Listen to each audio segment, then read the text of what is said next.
كان يوم ذكرت هليل وين يجيني النوم. خويا هليل ليش هيك تفرهدت من عندنا بساعة بساعة؟ متعين عليك يا عزيزي يا خويا، وروح ام سميت كمان ناسيك.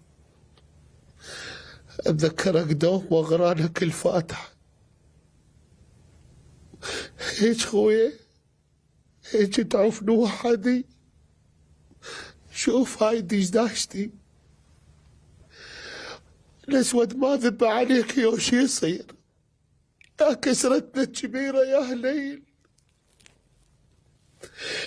يا فص عين الاول ممرود شادار دمع ومنين ما تندار. شادار عدل لا هل بنصبين، شادر وانا بنص العزا ومقطوع بيه. يا ابويا يا هليل يا ابويا، يا كسرت الكبيرة يا اخويا يا اخويا يا ابويا. اخ يما سويتي اخ